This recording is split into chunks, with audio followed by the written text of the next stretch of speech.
ભગીની સમાજ દાહોદ ખાતે સખી મંડળની બહેનોને ટીબી અને HIV અંગેનું અપાયું આરોગ્ય શિક્ષણ। દાહોદ જિલ્લામાં આવેલા ભગીની સમાજ ખાતે મુખ્ય જિલ્લા આરોગ્ય અધિકારી શ્રી તથા જિલ્લા ક્ષય અધિકારી શ્રીના માર્ગદર્શન હેઠળ સખી મંડળની બહેનો માટે વિશેષ આરોગ્ય શિક્ષણ કાર્યક્રમ યોજાયો। આ કાર્યક્રમનો મુખ્ય હેતુ મહિલાઓમાં આરોગ્ય જાગૃતિ વધારવાનો અને સંક્રમિત રોગોથી બચવા અંગે માર્ગદર્શન આપવાનો હતો। આ કાર્યક્રમ દરમિયાન ટીબી મુક્ત ભારત અભિયાન અંતર્ગત ટીબી ક્ષયરોગ વિશે વિગતવાર માહિતી આપવામાં આવી હતી। ટીબીના લક્ષણો, નિદાન, મફત સારવારની સુવિધાઓ, દવાઓનો નિયમિત કોર્સ પૂર્ણ કરવાની જરૂરિયાત તેમજ સરકાર દ્વારા આપવામાં આવતી સહાય યોજનાઓ વિશે સમજ આપવામાં આવી।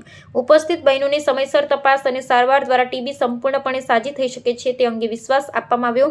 ઉપરાંત HIV/AIDS અંગે જાગૃતિ લાવવા માટે તેના સંક્રમણના માર્ગો, બચાવવાના ઉપાયો, નિઃશુલ્ક ચકાસણી અને સારવારની માહિતી આપવામાં આવી। સાથે સાથે લેપ્રસી, કુષ્ઠરોગ, હિપેટાઇટિસ, સિકલ સેલ એનેમિયા જેવી બીમારીઓ અંગે પણ પ્રાથમિક લક્ષણો, સમયસર નિદાન, સારવાર અંગે માર્ગદર્શન આપવામાં આવ્યું। આરોગ્ય વિભાગ દ્વારા તમામ બહેનોને નિયમિત આરોગ્ય તપાસ, પોષણયુક્ત આહાર, સ્વચ્છતા જાળવવા માટે પ્રેરિત કરવામાં આવી।